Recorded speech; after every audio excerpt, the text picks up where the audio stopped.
Hola a todos, continuamos aquí con el desarrollo de la unidad dedicada al liberalismo y al nacionalismo. En este vídeo vamos a tratar sobre el Congreso de Viena y también sobre la doctrina liberal. Bien, pues como decimos vamos a comenzar hablando del Congreso de Viena y la Restauración. La Restauración ocurre ya que tras ser derrotado Napoleón en 1814, aunque sabemos que volverá en 1815, las potencias vencedoras van a intentar volver a Europa a la situación que había antes de la Revolución de 1789. Y comienza así lo que denominamos como el periodo de la Restauración, que va de 1814 a 1848. Este periodo presenta una serie de características. La primera de ellas es el triunfo o el intento de triunfo de una ideología conservadora. Frente a los ideales de los que ya hemos hablado, como son la libertad, razón y cambio, aquí se van a imponer los ideales de la autoridad, iglesia y tradición. Esto se va a hacer porque se ve que las ideas ilustradas lo que han llevado es a la revolución y a la anarquía. Uno de los principales ideólogos de todo esto es Edmund Burke, que es el que aparece aquí en la imagen.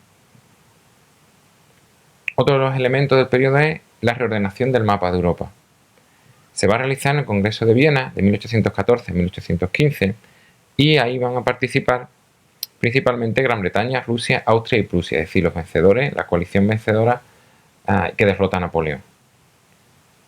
Se van a aplicar 4 principios para devolver el mapa europeo a lo que ocurría antes de la Revolución Francesa. En primer lugar, el principio de legitimidad. Ahí tenemos lo que era el imperio napoleónico y eso es lo que se va a eliminar. Si vemos aquí en este mapa tenemos en verde las zonas influidas por el imperio francés y en azul lo que pertenecía al imperio francés directamente.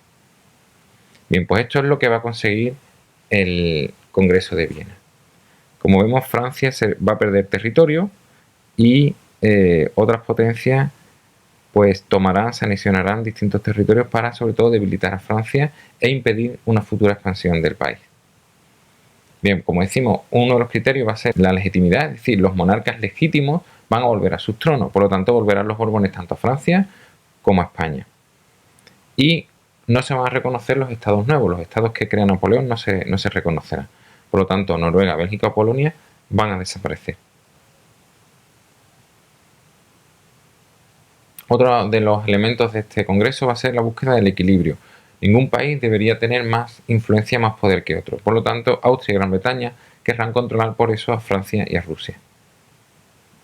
También el tema de la responsabilidad internacional, es decir, todas las potencias deben intentar mantener la paz, la seguridad y la estabilidad de sus fronteras para evitar cambios políticos que lleven a nuevas guerras. Y también el derecho a la intervención, es decir, las potencias europeas van a tener la idea de cortar cualquier intento revolucionario y cuando eso ocurra, las monarquías van a intervenir para pararlo. Otro elemento de este periodo serán las alianzas, ya que la restauración va a ser posible gracias a esta y va a haber 2 alianzas principales. En primer lugar, la denominada Santa Alianza, formada por Prusia, Rusia y Austria, y luego la cuádruple alianza, que sería la Santa Alianza, pero con el añadido de Gran Bretaña. También va a ser muy importante los distintos congresos que se van a dar en todo este periodo. Cada vez que haya algún movimiento revolucionario, pues se producirán unos congresos para cortar estas revoluciones, como ya hemos dicho.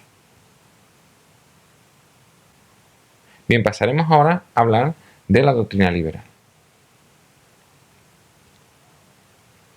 Bien, como ya sabemos, esto va a ser un repaso, el liberalismo es una forma de pensamiento que se desarrolla en el siglo XIX y que se basa en los principios recogidos en las declaraciones de los derechos del hombre de 1776, la de Estados Unidos, y 1789, la francesa.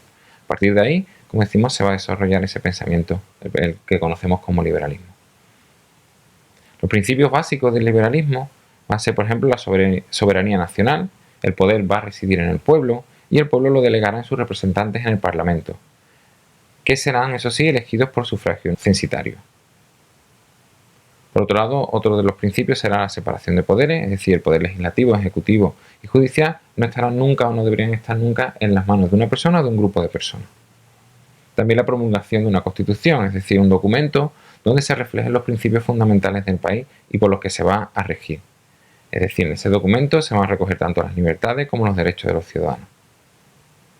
Hablaremos entonces de las libertades, que van a ser esa serie de derechos que deben tener los ciudadanos, en los que se incluye la libertad de expresión, conciencia, libertad de prensa, de asociación, de reunión, etc.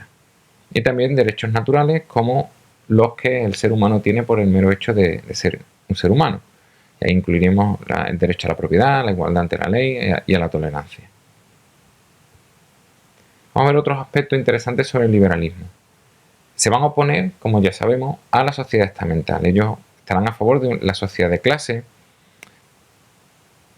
Poder debe ejercerlo quien tenga la riqueza, es decir, la burguesía. Y se dejarán de lado también los problemas sociales surgidos en el siglo XIX.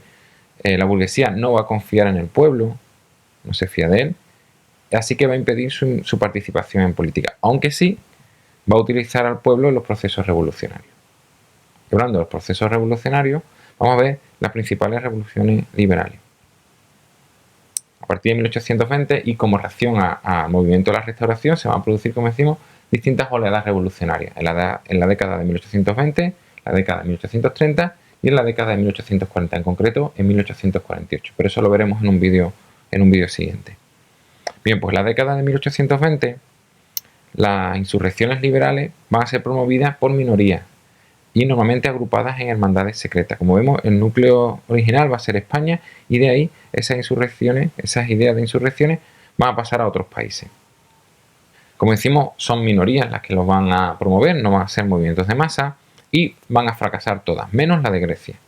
Pero van a servir de modelo para los futuros levantamientos de las siguientes décadas. En España, por ejemplo, en Nápoles se va a imponer una monarquía constitucional, pero estas monarquías constitucionales van a ser eliminadas cuando intervenga la Santa Alianza, que lo hará militarmente.